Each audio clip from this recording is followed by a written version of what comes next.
So about a month and a half ago, I stopped taking NMN. And I thought I'd see what would happen, just to really get a feel for whether there's any noticeable changes that I have gone through. Because all the way through my NMN journey, it mostly has been fairly subtle, apart from in those early stages. Then I reached, just before I stopped taking it for a month, I reached what I think might well have been the third phase, where you do start noticing a little bit of extra energy. So perhaps it was silly, maybe I should have continued at that point. But anyway, the point is now I have now had a nice long break from it. And whilst I haven't noticed any changes psychologically or cognitively, there is something that I've noticed in my knees and my legs. Now, this is going to be an NMN experimentation, which links a little bit to Skinner's, those shoe socks, just here. I don't know if you remember me mentioning these in another video. Now, I've been wearing these almost 5 months. I still rate them, they're incredible. They're slightly worn on the bottom, but what would you expect? I've been wearing them 90% of the time. Now, they are very extreme, that said. So if you're not used to barefoot technology, don't go straight for these right away. You need to transition. But incredible. But there's a reason why I'm mentioning these. So let's talk NMN.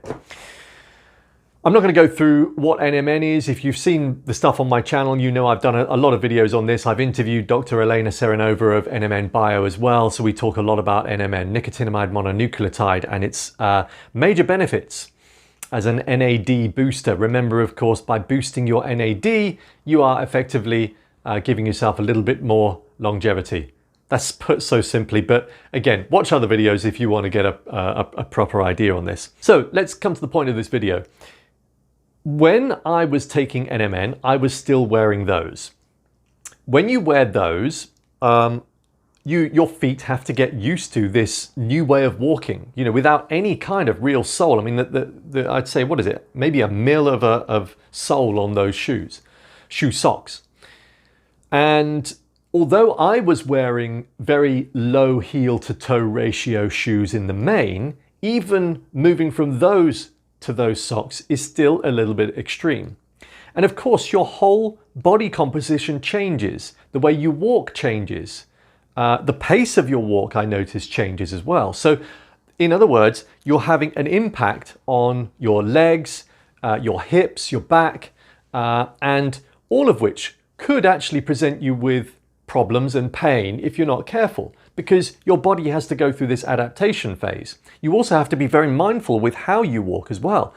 So during my NMN phase, I didn't notice any difference in how my body felt whilst wearing those shoe socks, other than the positives of actually when I stand, I feel more sturdy. When I walk, it just feels more natural. Now, I didn't figure this straight away, but when I stopped taking NMN, it's only a couple of weeks in that I started to realize I was getting pain in my knees and also in my right ankle. Now, my right foot actually had a verruca, still has, and I've been looking at ways to reduce that verruca, natural ways.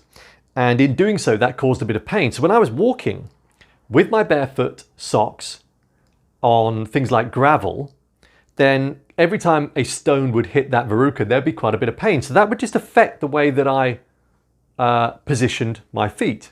You know, there would be this slight change in foot pressure or foot position that would change, of course, the angle of my knee and the angle of my ankle. So understandably, after a period of time, I was starting to get some pain. But it's interesting that I only noticed that pain when I wasn't taking NMN. Now, this is anecdotal. I don't have any data for this. I'm only telling you this from my own experience. And this is where the idea of my experiment now came in. I'm now going to start taking NMN again, and my simple experiment is going to be, do I notice the pain dissipate after taking NMN? If I do, this is really music to my ears. This will be a real significant result from taking nicotinamide mononucleotide. I'm also now upping my game as far as doing obstacle races is concerned. It's something that I used to do a good 10 years ago. And I went to some training last week and really got my appetite whet for it again. And so I'm going to start doing those again, which means a lot of jumping off of things. It means a lot of crawling around. In other words, it means making more use of my legs than I have done for a while. So it will be interesting as well to see whether the NMN has a positive gain there. I suspect it probably will. But the most important thing is this experiment. Do my knees get better and my right ankle after taking NMN? We will see, and I will report back. Thanks for watching.